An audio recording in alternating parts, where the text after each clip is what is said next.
The Canadian Football League, the CFL. It's the most Canadian sport out there. It reaches across our entire country, from coast to coast, from small cities to giant capitals. From the Canada Day kickoff to that final Sunday in November, the CFL unites us all. The CFL is home to the wildest, the craziest, and most dedicated fans in the world. And every year they file into stadiums across the country, from the old and reliable to the new and unique, to cheer on the stars of the league, from the old to the new, from the ones who we've missed to the ones that we're going to miss. And on June 30th, the season kicks off, and the 5-month journey begins yet again, until that last Sunday in November, in Vancouver, when the Grey Cup is awarded for the 99th time. But before we get there, we start here. On Thursday, it all begins. I'm CFL Fanatic, and this is...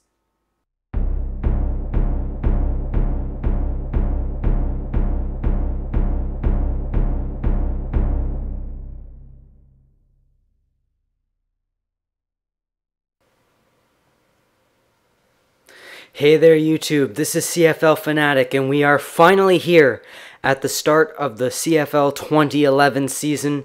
It's shaping up to be a good year. Televised preseason games this year, and it should be excellent. Despite what I felt was a very poorly designed schedule.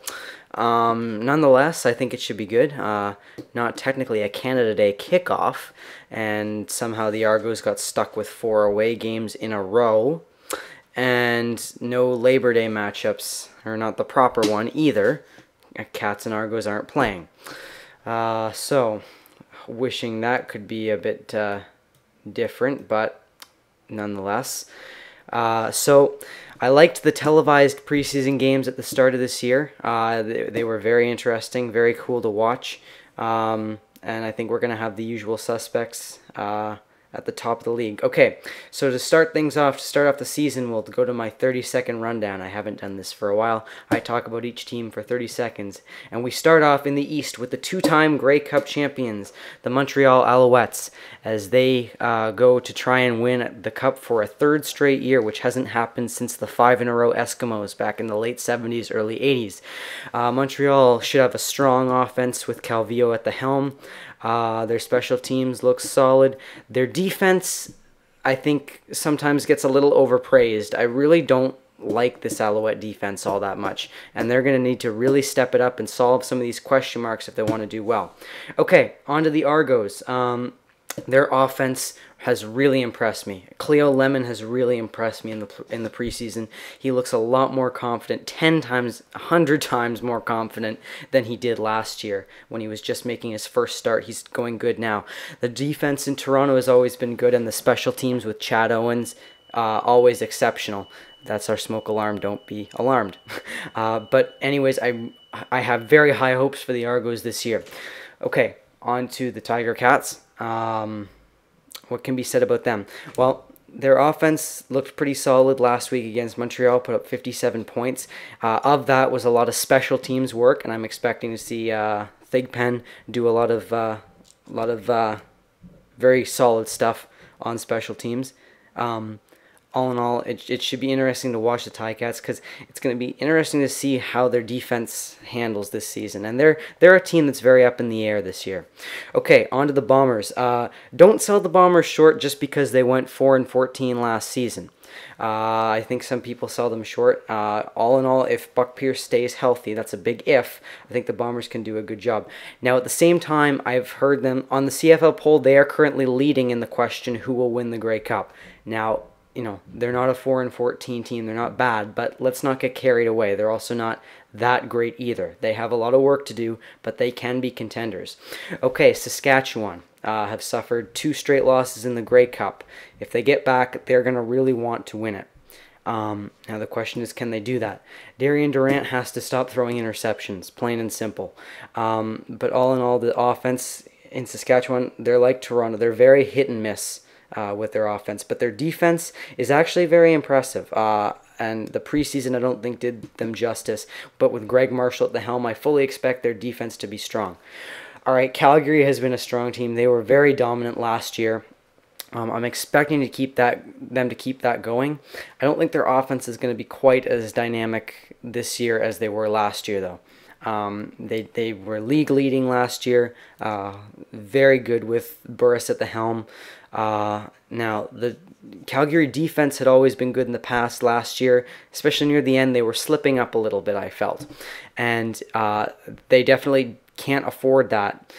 Anyways, on to the Eskimos. The Eskimos are going to have a tough year. I expect them to be rebuilding for the next couple years. But this year it's going to be tough for them. Coming off a very bad season, they were easily the worst team in the league last year, without a question.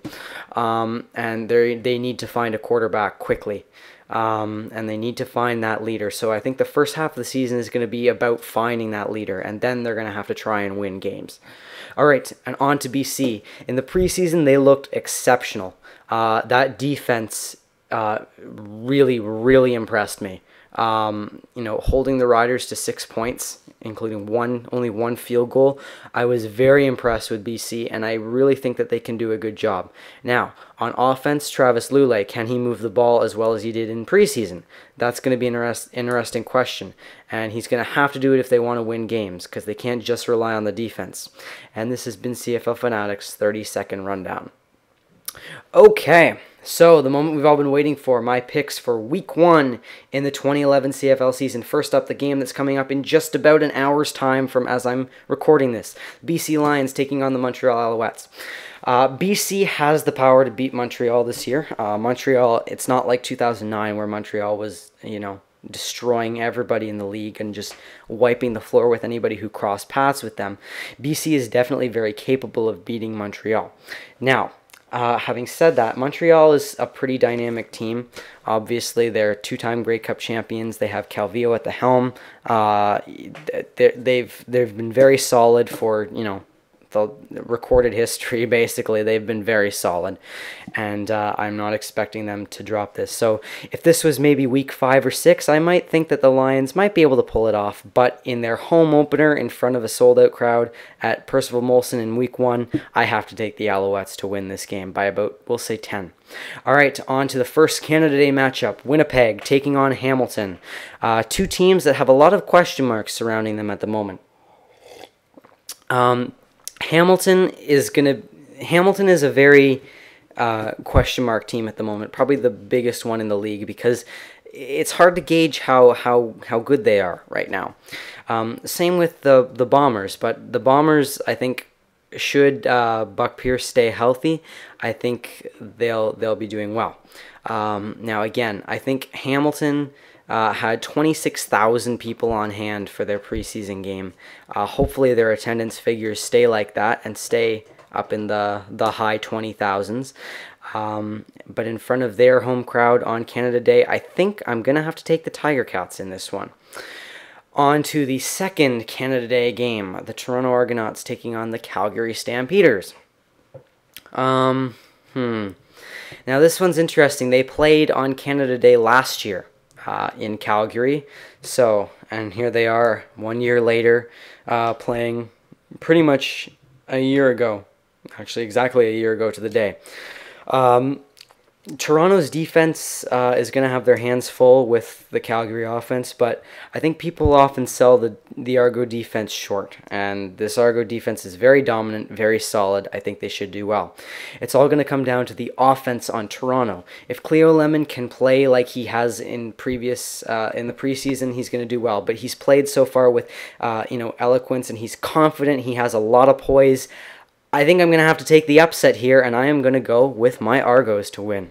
All right, final game on Sunday. The Edmonton Eskimos taking on the Saskatchewan Roughriders. I don't think this one will be too much of a challenge, unfortunately. So I'm fully expecting Saskatchewan to win this game over Edmonton. Now, a loss isn't necessarily the worst thing in the world for the Eskimos as long as they can find, a starter.